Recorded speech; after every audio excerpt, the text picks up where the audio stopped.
中华医药。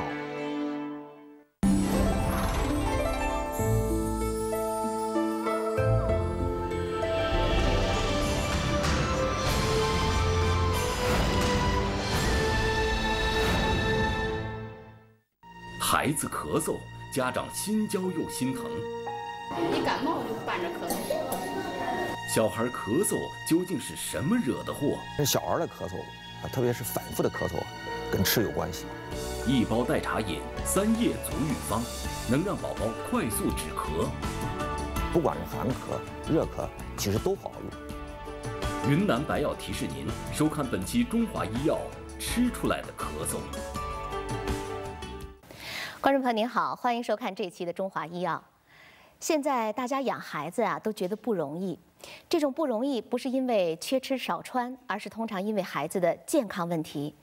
如果一个家庭里边这孩子经常生病的话，那做家长的真的是能操碎了心。很多的家长通过微信平台问我们能不能针对一些常见的儿科疾病进行一些解读，比如说在日常生活当中应该注意些什么，来避免孩子感冒发烧。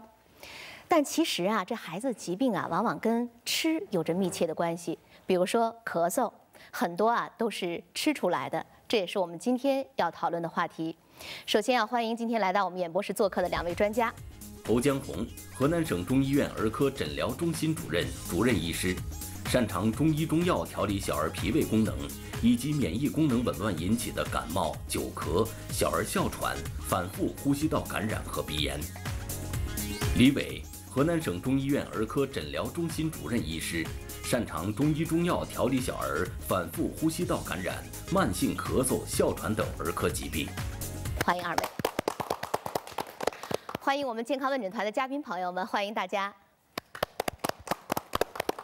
首先要请大家来看一个短片，这是我们的记者在制作这期节目之前去到了一家儿科门诊，记录了一些当时的情况，一起来看一看。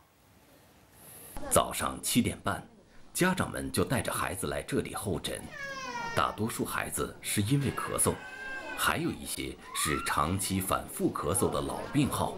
来这里就诊的很多孩子都得过肺炎，因为肺炎已经住过3次院了，他现在才4岁半，总是没好彻底，然后稍微见一点凉气，又重新开始了，吃点药，一副药没吃完，见轻了又开始了。你感冒就伴着咳嗽。然后现在都是有时候就觉得你还没有发现感冒的症状，他的咳嗽就先来了。我们那次住院时候传的最严重，就直接传的吐。我觉得人家孩子都挺好的，为什么我的孩子就老这样？就是正常反应下就直接给你就传开了，我根本就没有就措手不及，根本就没有那个啥预备，就这样。同样的食物，别人吃都没事儿，他吃了可能会有反应。觉得他吃的少，可能会多喂他一些，但是一喂就棘手。这么多的咳嗽，到底是什么原因引起的？2位专家给我们讲一讲，这么多的咳嗽到底是什么原因引起的？啊，我见到一个3岁半的孩子，他每天呢只吃一种食物，他主食是什么呢？是奶粉、牛奶。我们通常要求的这个主食了，它变成了一种副食。另外呢，有些孩子呢属那个食肉动物。每天的主食主要以肉为主，或者鱼虾为主。那么类似这样的情况呢，我们都是认为呢，他的饮食有问题，就吃得过好或者吃得过细，那这样呢会就造成胃肠功能紊乱。胃肠功能紊乱呢，免疫功能呢就会出现紊乱，因此呢咳嗽呢就会反复的发生。就是我想问一下，给孩子吃什么样的食物算是过好，或者是说过细呢？比如说我刚才说那个3岁多的孩子，因为随着年龄的增长啊，孩子这个牛奶的摄入量啊应该越来越少。我们应该多吃一些，粗纤维的食物，这是一种情况，就是食物的比较单一。那么另外一种呢，为了让孩子多吃点蔬菜水果，家长呢把蔬菜水果都打成汁儿，这样呢实际上把蔬菜水果里边的这个粗纤维的都给去掉了，这样久而久之呢，实际上并不利于孩子肠胃功能的蠕动，因为我们肠胃呢需要很多粗纤维刺激它的蠕动，保持我们肠道的良好的一个功能状态。有的时候可能我们的妈妈和爸爸们会觉得把一些东西打碎了以后给孩子吃，好像更多关爱在里面。听完这个侯主任讲了以后，这就是过细。有过这个孩子咳嗽经历的父母可能会知道，孩子咳嗽到了秋冬季节的时候，可能是咳嗽的一个高发期。但是我们为什么会选择在这样的夏季做这样一期节目，其实是有原因的。我们请侯主任给我们讲一讲。孩子的咳嗽一年四季都发生，但是呢，秋冬季节和早春季节它发生率比较高一些。那为什么在夏天给大家做这个咳嗽呢？第一个呢，这个很多了这个孩子的咳嗽了，特别是反复的咳嗽，我们通常在夏天调理孩子的体质，重建孩子的免疫平衡，可能是更容易一些，减少这个冬季咳嗽的发生。比如我们大家很熟悉的冬病夏治，其实就这么个一个道理。第二个呢，夏天呢也是孩子体质比较容易恢复的一个过程。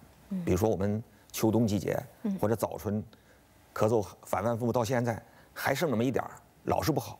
那么在夏天呢，我们注意很多问题，或者给孩子做一些体质上的调理，可能对咳嗽的这彻底康复更有利一些。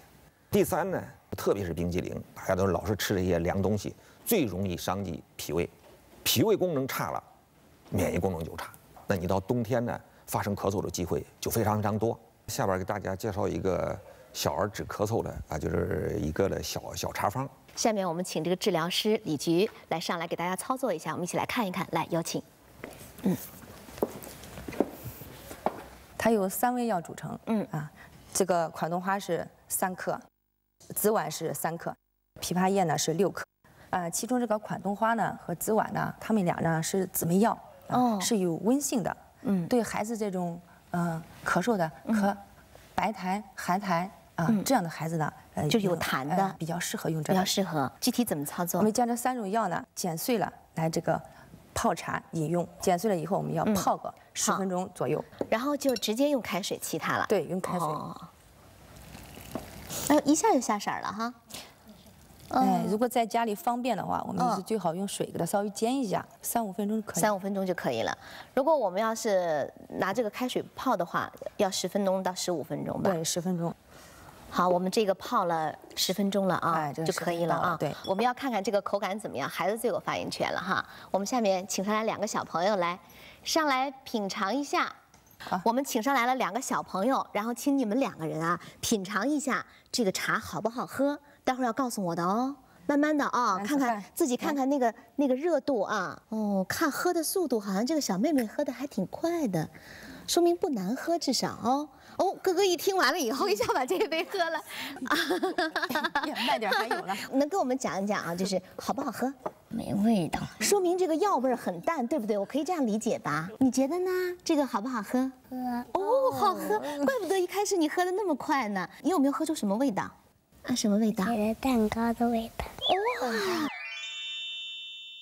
我们这里面有一些刚才就是那个药茶啊，我们请我们这个嘉宾朋友来品尝一下，你们觉得这个口感怎么样？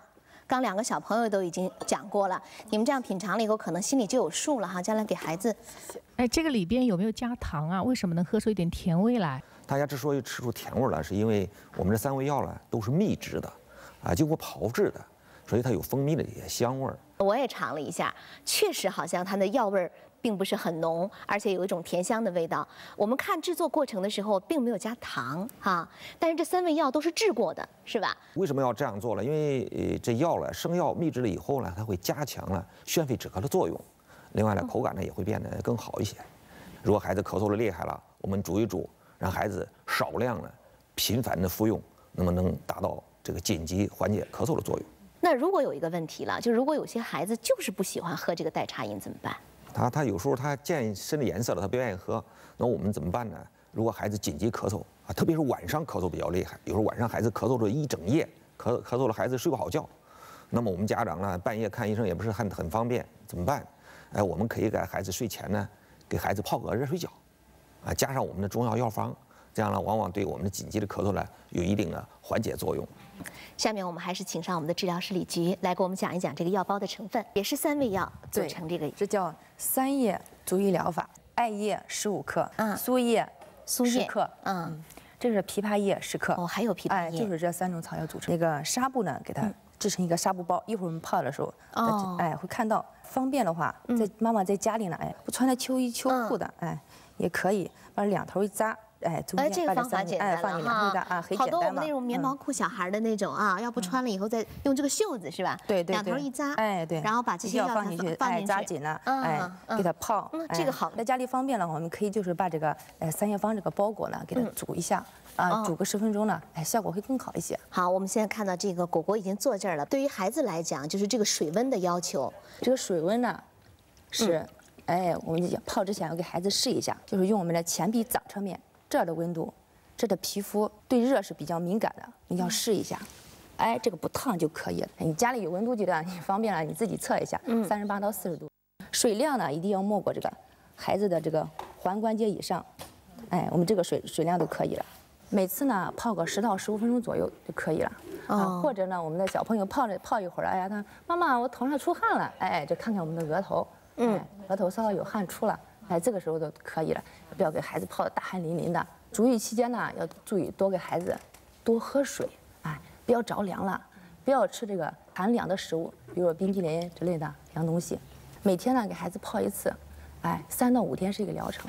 这样呢有助于缓解孩子在夜间的咳嗽症状，有利于他睡眠，还可以预防这个小儿感冒咳嗽。我家宝宝经常干咳，也没有感冒，就是时不时都听到他1、2声咳嗽，好像听的感觉好像是有咽炎一样。你说像咽炎的一个咳嗽，是因为吃的干燥的膨化食品多了以后，刺激咽腔，会刺激性的干咳。如果时机的话，晚上咳嗽会加重。下面我们通过一个短片来了解一下，如果孩子要是吃得过杂了以后，会对健康带来怎样的影响？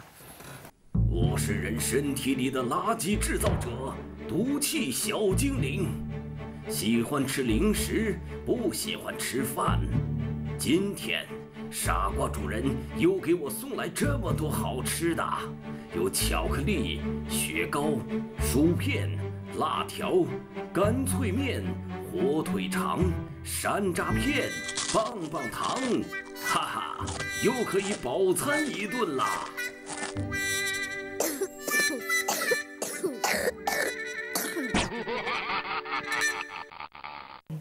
看完了这个短片，我估计家长可能都有点那个感受，就是有的时候是不愿意给的，因为知道孩子吃了过多的一些东西了之后，可能会对他的健康有损的。但是有的时候孩子一闹然后可能就经不住闹了，然后就把这东西就给他了所以在这个时候管住自己，要管住孩子这个零食。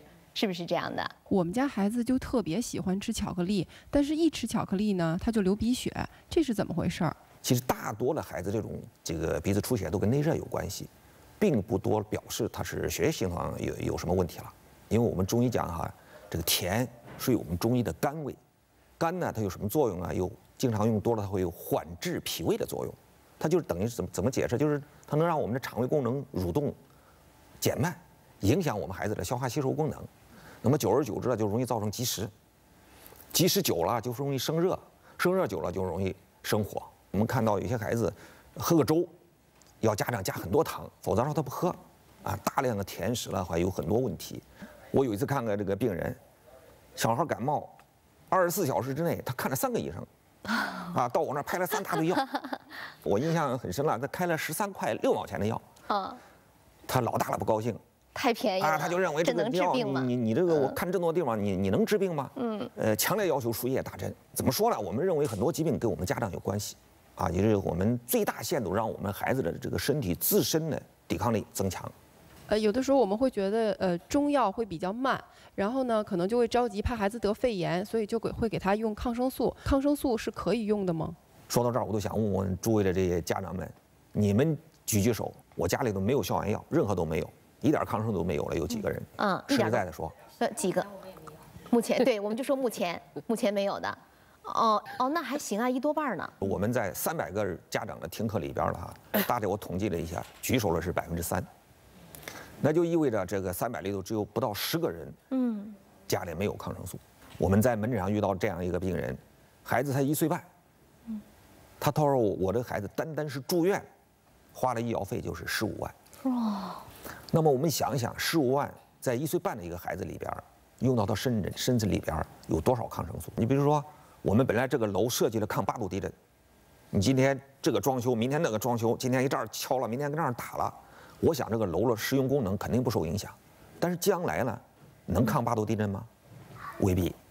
这就为什么我们不提倡滥用抗生素的很重要原因。也就是说，可能有一些孩子不停的这样的生病，也会让孩子的体质会变得越来越弱。对，如果针对这样孩子体质弱，该怎么去调养？因为他不是1天2天弱了，是我们调理的需要过程。我呢给大家介绍一个，平时调理孩子比较虚弱这一类的孩子的这个一个小药方。好，来我们一起来了解一下。首先第一个方我们配器一共有6味药组成，有太子参、炒白扁豆、生栀子、焦神曲、槟榔、炒牵牛子，一共6味药。6味药呢，按不同的比例进行配，而且这个药了我们要用凉水先浸泡一下。说药配好了以后呢，先倒到凉水里边。这个水呢要泡多长时间呢？一般来讲，我们要泡15到30分钟。比如说冬天我们泡的时间稍微长一些，夏天呢我们时间可以短一些。泡完了以后，包括这个凉水一并加入煎锅里煎煮，然后把火打开。让它慢慢的煮开，开锅了以后呢，我们把火放小一点。一般来讲，我们不直接用铝锅或者铜锅、铁锅，有不锈钢的，或者是这个我们直接用砂锅就可以了。15分钟以后呢，我建议大家呢再焖泡一会儿，会增加这个药液里边的有效浓度。一般的我们中药呢需要煎2次，完了混到一起，然后孩子再分开喝。这是一种方法，另外一种方法还可以，什么呢？我们喝1次煎1次。比如说我们大孩子3岁以上，煎出来以后，每一顿呢，大概我们在喝的6到80毫升。再小的小孩呢，我们可以30-40毫升。那么在1岁以下的孩子呢，10毫升或者20毫升就可以了。一般来讲，每天呢服了2到3次。这种调理呢，也不是要求你们每天都要吃药。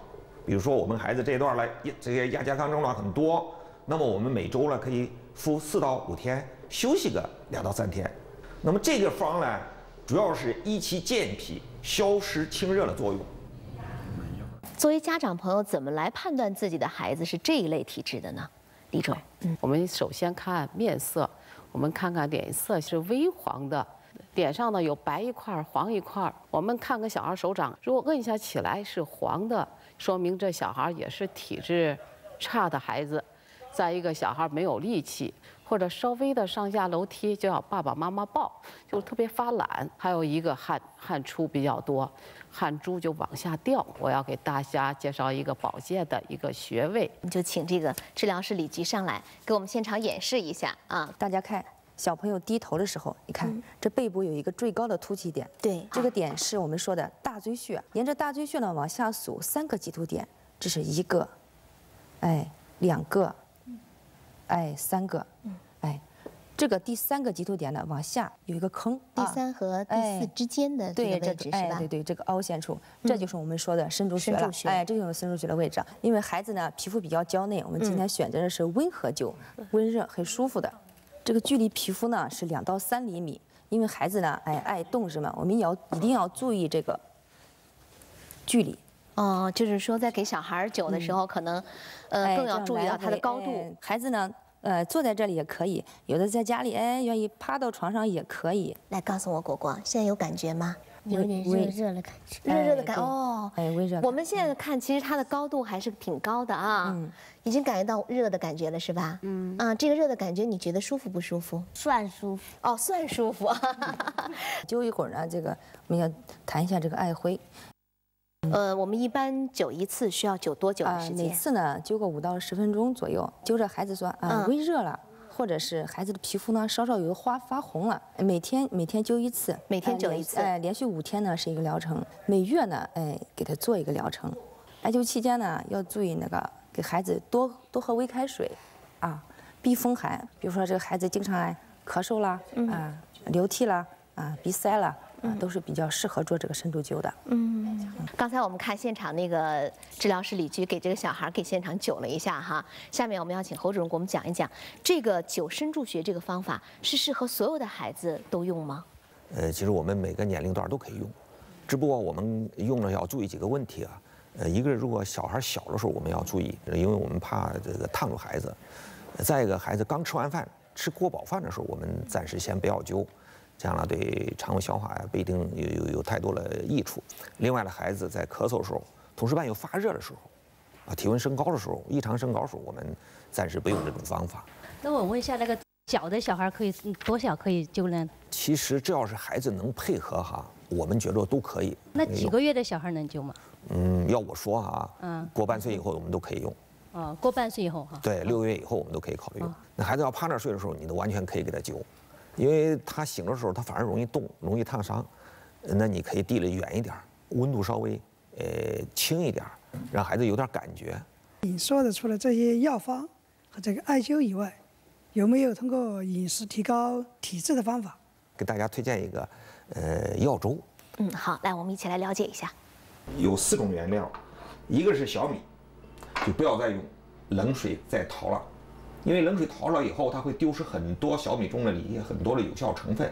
另外一种呢，山药，山药是平补三焦，健脾益肺，但是它不容易上火，所以说我们孩子可以经常食用。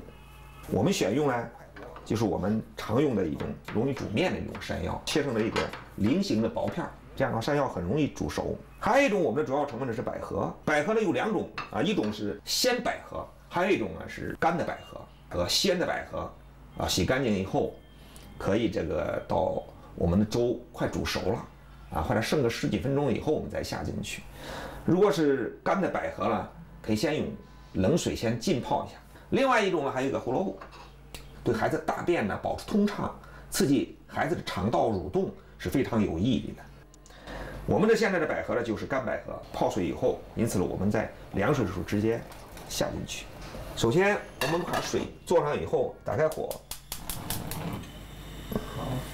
水已经开了，然后呢我们可以下进去小米儿，然后山药同时也可以下进去，胡萝卜片儿也放进去。我想告诉大家了我们煮小米粥了，还有一样东西了，我希望大家能放一点，就是小苏打我们通常家长可能会叫食用碱。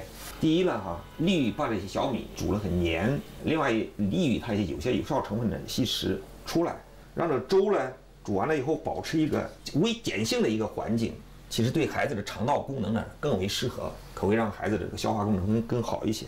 加多少？一般3口人的话，大概我们加了个有像我们黄豆籽那么大。一般来讲，大滚15分钟以后呢，我们再放小火再煮15分钟，大体上在30分钟左右，这个小米粥就可以煮得很好了。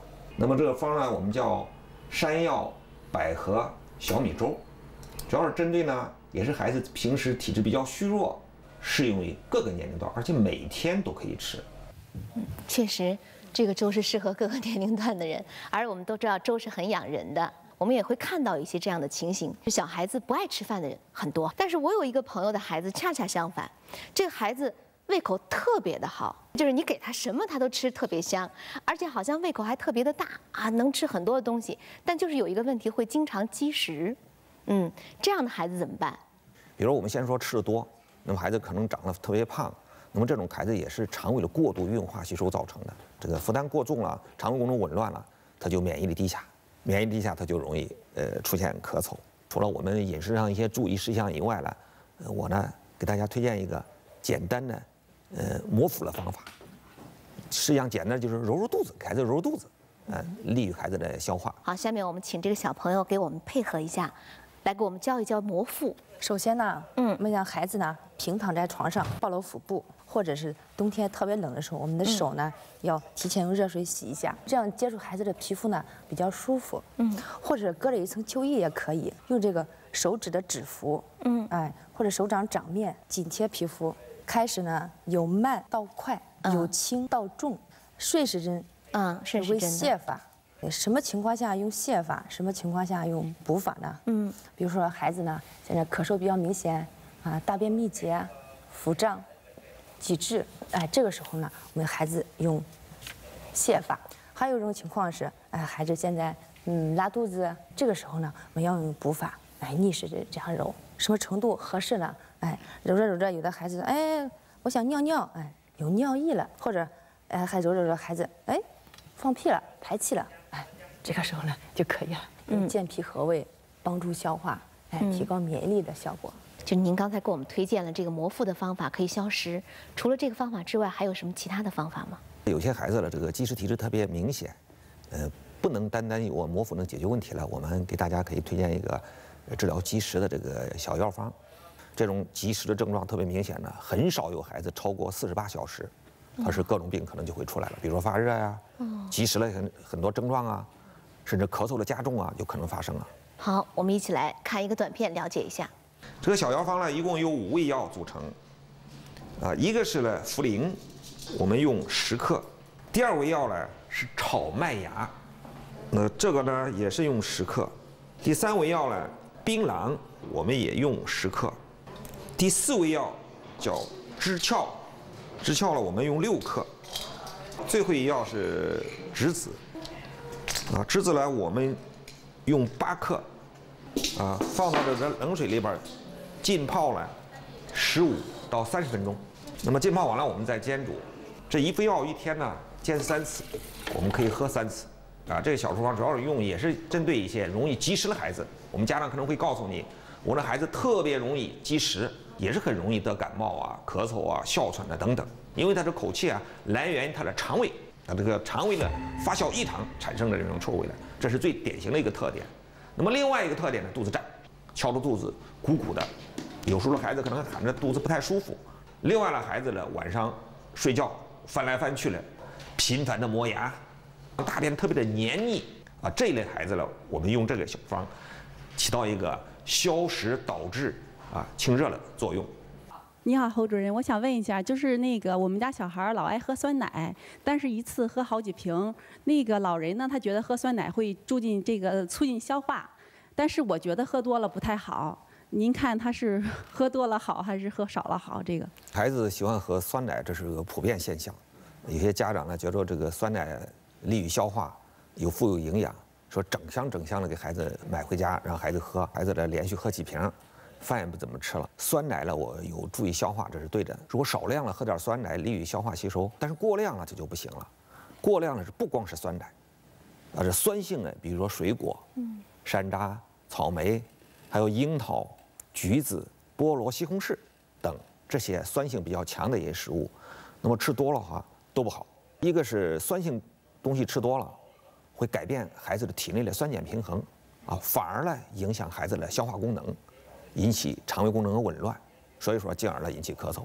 为什么？你看看有些孩子咳嗽了，本来轻了，参加个家长的这个婚宴或者什么这个类似这样的一个聚餐活动，一喝饮料，回去孩子又咳嗽了，甚至第2天又厉害了。那么另外呢，还有一种情况呢，就是过酸的东西久了会容易让孩子上火，上火了以后就生热，这个呢也会出现问题。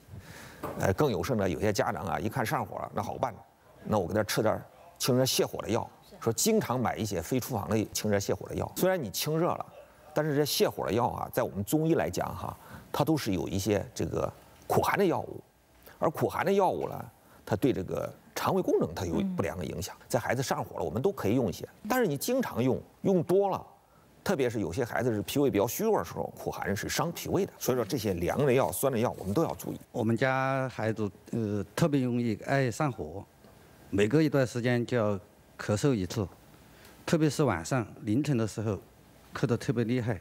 我不知道他为什么火会这么大，有什么办法能够让他的火小一些吗？第一个，我认为孩子不要吃过多的这高蛋白、高脂肪的一些食物，我们中医就叫高粱厚味，类似这样的食物我们不要吃太多，这是第一个。另外，喷化食品，煎炸的食物，或者这些干果一类的东西，那么类似这样的东西都特别容易上火的，我们少吃。那么第二个呢，我们要多喝水，因为我们知道孩子这个水的话，通过尿液是排除体内垃圾很重要的一种方式。家长特别容易给他吃的一些功能化食品，比如保健食品或者我们中药的一些补药我们经常遇到这个家长就是说，侯医生，这个我们弄了很多虫草，那么孩子体质很弱，能不能经常吃？甚至有些保健药是国外进口的，那个我也看不懂是什么药，或者怎么办有什么好处如果是这些药是能解决孩子的很多问题了，那我们就简单了其实这些大量的补品这些药，我们不要给孩子随意的这个使用。你看有些家长给孩子的这个身体没补好，给孩子的这个性早熟给补上去了，小胡子出来了，这有所以说就大量滥用这些补品的很重要的方式。我们最大限度的从饮食中去获取。其实我再给大家推荐一种这个饮食的一种方法经常吃这些东西的话，可以让孩子的这个火气呢小一点，也是一道粥。好，我们一起来看一下它的制作方法。我们叫山药杏仁糯米粥主要是针对孩子的咳嗽偏热的，比如说咳嗽、痰黄、痰稠，或者是小孩平时内热比较大而伴有咳嗽的。第一个糯米量了多少呢？比如我们3口之家，我们比如说用100克，还有一个生薏米，用多少量跟我们的糯米呢，一般来讲是1/5。生薏仁因为特别硬，不太好煮，用水泡一下，一般泡6个小时左右。泡完了以后呢，还可以捣碎。如果是再小的小孩还觉得颗粒有点硬，那么我们可以煮成水，煮成水之后把生米捞出来，然后用那个水再煮其他的东西。杏仁杏仁呢有2种杏仁，一个是苦杏仁，一个甜杏仁。苦杏仁我们主要是用于药用，说我们一般的孩子不宜长期使用，而甜杏仁呢就没问题了。还有一种我们这个药粥里边的一个主角是叫荸荠，我们有人把它称为叫水下雪梨。它的作用呢主要是清热化痰、生津润肺所以说我们这个荸荠呢刮好皮以后呢，我们给它切成这个碎末小的颗粒。其他节我们这个地方没有荸荠，用什么呢？你也可以用莲藕代替，或者是我们用什么呢？再加点一些莴笋莴笋也是加强清热化痰的作用，也刺激孩子食欲。还有一个山药呢，它具有中医是健脾益气的作用，它平补三焦，对孩子来讲胃肠功能的这个保护作用会更好一些。下边呢，我们就开始煮了，然后我把火呢打开。这东西一定要我们水开了以后才下进去。煮粥里边放一点食用碱。如果说有些家长说了，那我的孩子几个月你说你放这个荸荠颗粒可能他还没有芽，怎么办？那么我们可以把这个荸荠也好，山药也好，包括我们可能你用莲藕，或者是说是用这个莴笋也好，我们也可以事先把它打成汁儿，打成汁儿了以后作为汁儿放到粥里边煮，一定要在粥煮了差不多熟了提前个10分钟左右，然后把那个汁儿倒进去，再稍微一煎煮，就可以让咱们几个月的孩子就照样就可以饮用食用了。现在您说煮好了，我们把莴笋放进去，我们搅一搅，稍微一煮，我们就可以盛出来了。这道粥我们的这个编导回去给他的小宝宝也做了。他说他发现，给他宝宝做其他粥的时候孩子喝一次大概就不想喝第2次了，但这道粥可以经常做，他非常喜欢喝，他自己喝了也觉得很好喝大家如果感兴趣的话，可以回家试一试。下面要问一下侯主任，就是刚才您提到这个粥可能有清内热的这个作用，我们非常熟悉，都说上火，但这个上火的具体表现到底有哪些？教给家长一些简单的识别的方法。那么第一个呢，就是手心发热手心发热，脚心发热我们用手心对着孩子的手心或者对着孩子的脚心摸一摸，是不是感觉很烫？如果手心脚心你没有感觉发热，看看手心脚心红不红，很红呢也表示内热。有些再严重的孩子，手心脚心脱皮就是他有这个不定期的脱皮现象，也是内热。还有一种就是大便干结孩子几天一次大便，拉是很费劲这也是内热的一个特征。多汗有时候多汗呢未必就一定是缺钙造成的。我们有些家长一看多汗就跟孩子猛劲儿的补钙，结果孩子内热更大，汗更多其实它可能是内热造成的。再一个，看看孩子的舌头舌质是不是特别红？如果舌质特别红，经常红，因为我们正常孩子的舌头是淡红色，也表示内热特别大。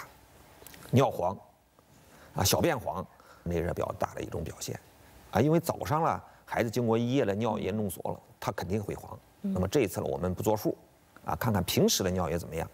那么再一个，有些孩子的眼屎特别多经常出眼屎特别多，所有这些问题呢，都表示你的孩子的属于这个热盛的体质这都很容易有病。那个如果孩子的这个内热比较大，除了我们给大家讲那些饮食生活注意事项我也给大家推荐一个供大家平时的调理孩子这种体质、这种亚健康状态来使用。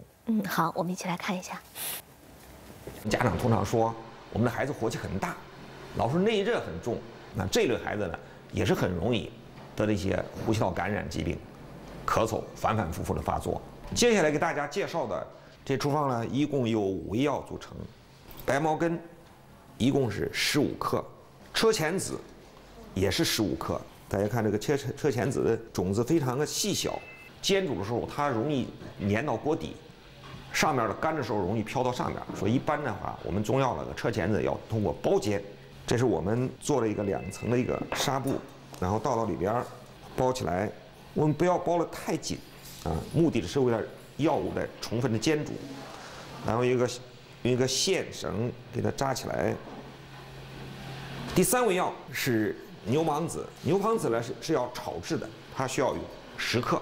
第4味药呢是生大黄，那一般用3克就够了啊。大黄呢，如果是这个大黄的块径比较大，我们可以给它夹碎。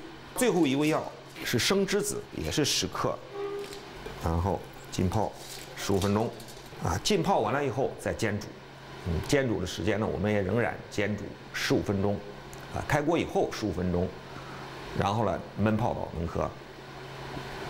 那这处方呢，主要是用于那个小孩这个平时呢内热比较大，调理孩子体质、预防咳嗽的一个小处方。